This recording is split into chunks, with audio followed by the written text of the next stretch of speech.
ధరణి సాఫ్ట్వేర్తో పాటు చట్టాలు కూడా మార్చాల్సిందే. కమిటీ ప్రాథమిక అభిప్రాయం. 5 జిల్లాల కలెక్టర్లతో సమావేశం. లోపాలపైన 10 గంటల పాటు చర్చ. రాష్ట్రంలో భూ సమస్యలు పరిష్కరించాలంటే ఫస్ట్ మీరు మార్చాల్సింది చట్టాలు మారుస్తారో ధరణి సాఫ్ట్వేర్ మారుస్తారేమో కానీ ఆ నవీన్ మిట్టల్ని తీసి అవతల పడేయండి. ఫస్ట్ హైకోర్టులో కంటెంప్ట్ కేసులున్న 100 కోట్ల రూపాయలు సంపాదించిన నవీన్ మిట్టల్ లాంటి ఒక అవినీతి అధికారి ఆడ కమిషనర్గా ఉండడానికి వీలు లేదు. ఫస్ట్ మీరు ఇట్లాంటి దొంగలను పెట్టుకొని ఏం అడుగు ముందుకేస్తారు? ఇప్పుడు ఈ కమిటీకి సంబంధించిన జీవో ఇచ్చింది కూడా అదే నవీన్ మిట్టల్. ఫస్ట్ ఆయన తప్పించిన తర్వాత అడుగు ముందుకేసే ప్రయత్నం చేయండి. ఆ దొంగలందరిని అట్లే పెట్టి ఇది మార్చాలి అది మార్చాలంటే చాలా ఇబ్బందులు వస్తాయి కదా. ఇప్పుడు రేపు పొద్దున మీరు అన్ని మార్చే క్రమంలో అప్పుడు ఆయన కూడా దోషే.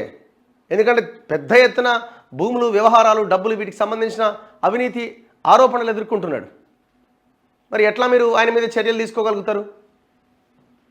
రాష్ట్రంలో భూ సమస్యలు పరిష్కరించాలంటే ధరణి సాఫ్ట్వేర్ను మార్చితే సరిపోదని, చట్టాలు సైతం మార్చాల్సి ఉంటుందని ధరణిపై నియమించిన కమిటీ ప్రాథమికంగా అభిప్రాయపడ్డదట.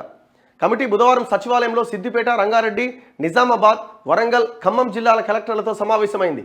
పోర్టల్ నిర్వహిస్తున్న టెరాసిస్ కంపెనీ ప్రతినిధులు కూడా హాజరయ్యారట. దొంగలను పక్కన పెట్టుకొని మీటింగ్ జరిపారు.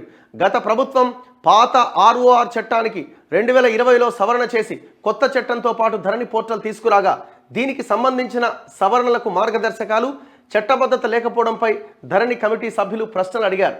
2 దఫాలుగా 10 గంటల పాటు సమావేశం జరిగింది. పోర్టల్లో ఎలాంటి సమస్యలు ఉన్నాయి, ఏ తరహా దరఖాస్తులు వస్తున్నాయి, ఈ సందర్భంగా ఎదురవుతున్న ఇబ్బందులను లోతుగా అడిగి తెలుసుకున్నారు. కమిటీ సూచన మేరకు కలెక్టర్లు 7 అంశాలపైన వివరాలు అందజేశారు.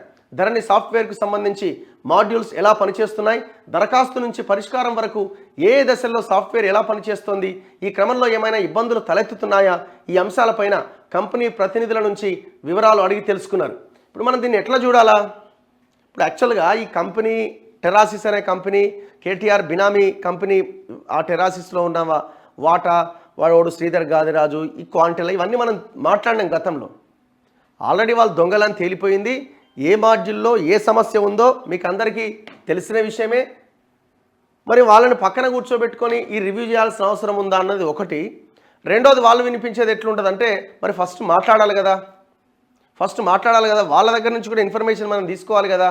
అందులో భాగంగానే చేస్తున్నామని అంటున్నారు. ఇప్పుడు మీరు సేమ్ చూడండి, ఇరిగేషన్లో కాళేశ్వరం మేడిగడ్డ కుంగిన దానిపైన వాడిని మురళీధర్ని తీసుకుపోయి ఆడ ఏంది పవర్ పాయింట్ ప్రజెంటేషన్ అన్నారు. ప్రతిరోజు జరిగే రివ్యూలో పక్కనే కూర్చోబెట్టుకుంటున్నారు. సో ఇది కూడా ప్రజలు గమనిస్తున్నారు. వాళ్ళు ఏం చెప్తున్నారంటే ఉన్న ఇష్యూస్ అన్నింటినీ మేము తెలుసుకొని తర్వాత వాళ్ళ మీద చర్యలు ఉంటాయి అని రకరకాలుగా మాట్లాడుతున్నారు. కానీ ఎంతకాలం మీరు తప్పించుకోలేరు. ఇది తాత్కాలికంగా ప్రజలకు చెప్పుకోవడానికి ఉపయోగపడవచ్చు తప్ప దీర్ఘకాలికంగా మీరు ఇంకా అక్కడనే పెట్టి వాళ్ళతో చర్చలు జరుపుతున్నాం, ఇంకా చేస్తున్నాం అని అంటే పొరపాటు. ఫస్ట్ ఈ కంపెనీ, ఈ వ్యవస్థ, దీన్ని మొత్తాన్ని తేల్చాల్సిన అవసరం ఉన్నది.